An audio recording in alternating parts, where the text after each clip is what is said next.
விழாவை முன்னிட்டு இங்கு வருகை தந்திருக்கும் அனைவருக்கும் என் வணக்கத்தை தெரிவித்துக் கொள்கிறேன். பெண் சாதனையாளர்கள் என்றவுடன் நம் நினைவுக்கு வருவது PT Usha, Helen Keller, Kalpana Chawla போன்ற பல மேதைகள். ஆனால் நம் ஒவ்வொரு குடும்பங்களிலும் ஒரு சாதனையாளர்கள் இருக்கத்தானே செய்கிறாள். அதை நம்மால் மறுக்க முடியாது. நம் ஒவ்வொரு குடும்பத்திலும் ஒரு சாதனையாளர் இருப்பாள். அவள்தான் நம் குடும்பத்தின் முதல் பயணி. முதல் பயணினா ஒரு பாதையே இல்லாத ஒரு இடத்துல அவள் பயணிக்கும் பொழுது அவள் கால்களில் கல்லு குத்தி இருக்கும், முள்ளு குத்தி இருக்கும். அதெல்லாம் எடுத்து போட்டுட்டு வலியோடையும் வேதனையோடையும் அவள் ரத்தத்தோடு நடந்து போயிருப்பாள். ஆக அதுக்கப்புறம் அவங்களுக்கு பின்னாடி வர்றவங்க ஒத்தேடி பாதை அமைச்சிருப்பாங்க. அதுக்கப்புறம் வரவங்க ரோடு போட்டிருப்பாங்க. அதுக்கப்புறம் வரவங்க 4 லைனில் ட்ராவல் பண்ணி போயிட்டுருப்பாங்க. ஆக முதல் பெண் படிப்பது தான் கடினம். நம்ம எல்லாருக்கும் தெரிந்த டாக்டர் முத்துலட்சுமி ரெட்டி தமிழ்நாட்டின் முதல் பெண் மருத்துவர். அவங்க குடும்பத்தில் அவங்க தான் முதல் பயணி. அவங்கள தொடர்ந்து அவங்க மகள் டாக்டர் S லக்ஷ்மி, அவங்களுடைய பேத்தி டாக்டர் S சாந்தா மருத்துவ துறையில் மிகப்பெரிய சாதனையை செஞ்சவங்க. ஆக முதல் பயணிகள் நடக்க நடக்க பாதைகள் உருவாகிற போது பின்னால் வருபவருக்கு அந்த பாதை விரிந்து விரிந்து நடப்பது என்பது எளிதாகி விடுகிறது. ஆக ஒரு குடும்பத்தில் முதல் பெண் படிப்பது தான் கடினம். அதுக்கப்புறம் அவங்க வரவங்க வழி வழியாக வரவங்க அவங்க ஈஸியாக படிச்சிடலாம். அந்த முதல் பயணியாக ஒருத்தி இருந்தாலே அவளை நினைத்து பாருங்கள். அவளை நினைத்து பார்த்து நம்மளுடைய தலைமுறைக்கு அவளை பற்றி கூறுவதுதான் உண்மையான மகளிர் தின விழா என்று நான் நினைக்கிறேன். அப்புறமா இங்கே நிறைய திறமைசாலிகள் உட்கார்ந்துருக்கீங்க. நீங்கள் முதல்ல அப்போ நான் இதில் கலந்துக்கட்டுமா என்று கேட்டபோது சரிங்க கலந்துக்கடா என்று கூறியதும் பெரும்பாலும் உங்கள் தந்தையாகத்தான் இருக்கும். ஆக இது ஆணும் பெண்ணும் சேர்ந்து செல்ல வேண்டிய ஒரு பயணம். ஒரு குட்டி கதை சொல்லணும்.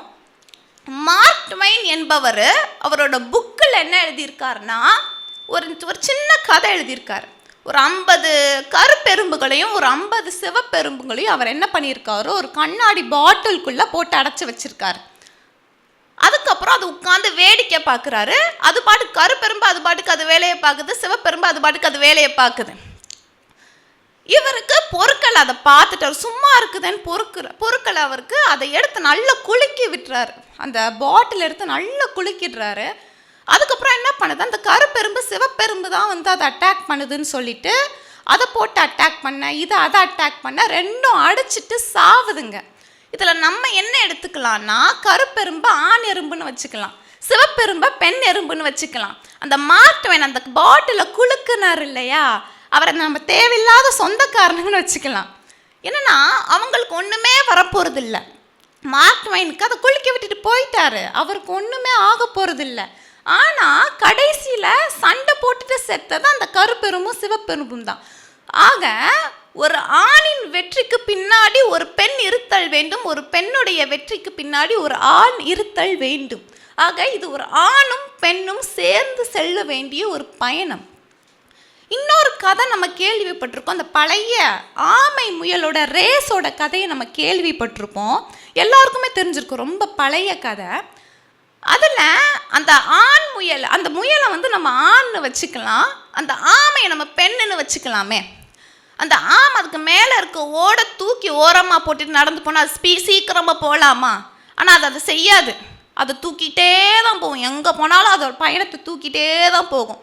அதே மாதிரி தான் பெண்களும் அந்த வீடு என்கிற ஓடையை அவங்க சுமந்துக்கிட்டே தான் போவாங்க. எங்கே போனாலும் சுமந்துக்கிட்டே தான் போவாங்க. அதை இறக்கி வைக்கவே மாட்டாங்க. இது உண்மைதான், யாராலையும் மறுக்க முடியாது. நம்ம சொல்கிறோம் ஈஸியாகனா வீட்டை தானே தூக்கிட்டு போகிறா, என்ன பெரிய நிர்வாகத்தையா பார்த்துக்கிறா அப்படின்னு நிறைய பேர் கேட்குறாங்க. ஆமாம், நிர்வாகத்தை தான் பார்த்துக்கிறான்னு நான் சொல்லுவேன். ஏன்னா வீட்டில் டீம் மேனேஜ்மெண்ட்டு, அந்த ரிசோர்ஸ் மேனேஜ்மெண்ட், எக்ஸ்பென்ஸ் மேனேஜ்மெண்ட் நிறைய பார்த்துக்கிறாங்க. நிர்வாகத்துலேயும் இதெல்லாம் பார்த்துக்கணும். ஆனால் வீட்டில் அம்மா ஒரே ஆளாக இது எல்லாத்தையும் பார்த்துக்கிறான். வீட்டில் டீம் மேனேஜ்மெண்ட்னா என்ன? எல்லாருக்கும் தெரிஞ்ச விஷயம் தான். சிடு சிடுன்னு இருக்கிற ஒரு கணவன், எரிஞ்செறிஞ்சு விழுற ஒரு மாமியார், அடிக்கடி வந்து கொளுத்தி போடுற ஒரு நாத்தனார், பேசவே பேசாத ஒரு மகன், பேசிக்கொண்டே இருக்கிற ஒரு மகள், இத்தனை பேரையும் சமாளிக்கிறாள்ல அம்மா. அப்போ அது டீம் மேனேஜ்மெண்ட் தானே. அடுத்து ரிசோர்ஸ் மேனேஜ்மெண்ட். திடீர்னு நம்ம வீட்டுக்கு 7 பேர் வருவேன்னு சொல்லியிருப்பாங்க, அம்மா ஒரு 10 பேருக்கு சாப்பாடு பண்ணி வச்சுருப்பா. கடைசியில் பார்த்தா நம்ம வீட்டுக்கு 3 பேர் தான் வந்திருப்பாங்க.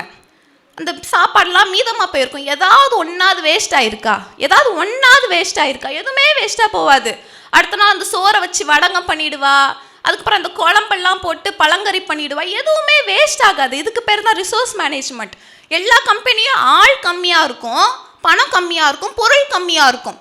குறைவாக இருப்பதை வைத்து நிறைவாக கொடுப்பதற்கு பேர் தான் ரிசோர்ஸ் மேனேஜ்மெண்ட். அதுதான் நம்ம வீடுகளில் எப்போதுமே நடந்துட்டு வருது. எக்ஸ்பென்ஸ் மேனேஜ்மெண்ட் பற்றி எல்லாருக்குமே தெரியும். பொதுவாக ஆண்கள் பேரம் பேசுகிறாங்களா, பெண்கள் பேரம் பேசுகிறாங்களா?